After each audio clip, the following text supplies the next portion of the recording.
I think he's speaking to his daughter, Nurul Izzah. Okay, continue though, but are you speaking on behalf of Mr. Ibrahim? Okay, yes. so so what proof do you have? It's a very sad day for democracy. I think we have seen throughout the 56 years, Barisan Nasional has, of course, gained dominance. But in this particular elections, we've seen widespread reports of fraud, proof to that effect, including the fact that the indelible ink was not actually indelible, and of course issues like the use of various threats, political violence, and the threats of racial riots employed by the ruling government. So for us, it's not the time to be doing our best to gather momentum and gather evidence to showcase that this election is actually, has been using illegal and fraudulent means. Yeah, okay, but taking a look at the vote count, I mean, the Barisan Nasional, the ruling coalition, won of the 222 parliamentary seats. Your People's Alliance group won only 89. So are you saying that there is enough fraud, irregularities to make up for that difference in parliamentary sittings? Oh, definitely, especially if you look at the extent of the margins of victories, extremely small, and we have garnered more popular support in terms of votes versus the ruling coalition. We agree, we understand the importance of peaceful political transition.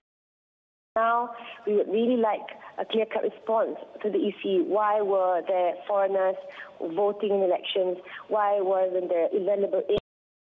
Why could it be washed off after a couple of hours? I mean, these are questions that must be answered by the current government. Whatever it may be, we have proven our case, and that's what we ask. They have to respect the process. They have to respect the fact that we are an opposition coalition that have proven that we have gotten support from the public. Yes. Nurul, I'm going to let you go because I have your father on the line with us right now. Anwar Ibrahim himself, the leaders of the Opposition People's Alliance, is with us now on the line. And Anwar, if you can hear me, it's Susan here in Hong Kong. At what point do you think you might concede? Well, it's not a matter of concession. You cannot steal in elections from the people. The groundswell, the upsurge of support has been tremendous, unprecedented, across ethnic lines. It's not just Kuala Lumpur, it's not just ethnic Chinese, as alleged or by Najib. But, you go to Sarawak, Sabah, you go to Muslim Malay heartland. The support was phenomenal. And how can you then translate into this manner of election unless, as we have adduced evidence now, clearly inevitable the fact that this process is flawed, and the Election Commission, with the government, is complicit in this crime. Yeah, Mr. Ibrahim, though, what actual proof do you have? If you have hard evidence, why don't you present that to the media, to the country? We did use part of it to the international media last night, or this morning. Cases where people from Myanmar, Bangladesh were brought in. Some were successful because the intense pressure to bring them, to remove them at least. The others, the staff ballot boxes stopped physically from entering the precinct. And then Election Commission officers bring out ballot papers. And this is on video in specific areas. Well, Mr. Ibrahim, though, I mean, taking a look at the stock markets, we're looking at a record surge right now for the Kuala Lumpur Composite. Its best day in 3 years. It seems like investors like this result. What do you want to say to them about this? Well, they have been monitoring, but they're not so in continuity. It does not mind, some wouldn't, it doesn't matter if there's cronyism or exploitation or the public wealth is being robbed. It doesn't. Stability. I am for stability. In no way do I want to promote a case where you should sabotage the economy. We have not come to that stage. But certainly, our issue is a fair free elections. You can't steal in elections. You can ignore the clamor from the people for change. You are now accepting the same corrupt, oppressive regime. to operate. But more important, you deny the rights of the people to express themselves.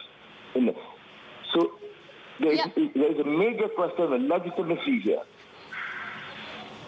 Well, Mr. Ibrahim, you know, even though we have Najib Razak's party winning a smaller majority in parliament, there was an army against the ruling coalition. What does that say to you about the state of affairs in Malaysia? Why did Najib use the term Chinese tsunami? My constituency, Malay Muslim majority. In Kelantan, there is two-thirds majority. It's all 90% Malays or Muslims. So I think to use this term Chinese tsunami is only to continue the racist agenda to instill fear among the Malays that these elections is being determined by the ethnic Chinese. It is very unbecoming of a prime minister to do that, who claimed to support One Malaysia program. Well, Mr. Ibrahim, you know, Prime Minister Najib is urging national reconciliation. What do you think of that process? Well, as a pronouncement, yes, but look at the media. The media is still the same old ways of demonizing opposition leaders. The media directly under his control. And look at the way they dealt with the elections. You want to have reconciliation, there must be certain parameters. You are for peace. You are for justice. You stop recriminations. You stop racist agenda. That is, of course, a precondition for reconciliation. Okay, well then, Mr. Ibrahim, what do you want to see? Where do you want Malaysia to go from here? Malaysia must mature as a vibrant democracy. We cannot continue with this semi-authoritarian style of governance. We must be more accountable.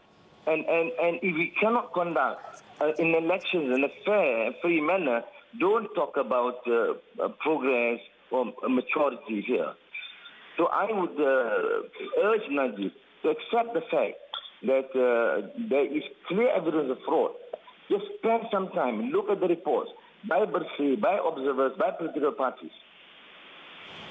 Okay, Mr. Ibrahim, one more question for you. If these election results stand, you've said going into this vote that if you don't win, you would retire from politics. Is that still your plan? Yes, there's no question about it. I would accept a fair and free election, the result, and it's very clear. We have discussed this extensively with Aziza and the family. My position remains. And people continue to ask. I said, yes, my duty now is to ensure that there is legitimacy for the government to be in power and for fair and free elections. Mr. Ibrahim, we want to thank you so much for joining us today on Bloomberg Television. Anwar Ibrahim, Malaysia's opposition leader of the People's Alliance. Now, coming up next, we'll take a look at China. Chinese stocks are rising despite data showing a slowdown in services growth. In fact, we're looking at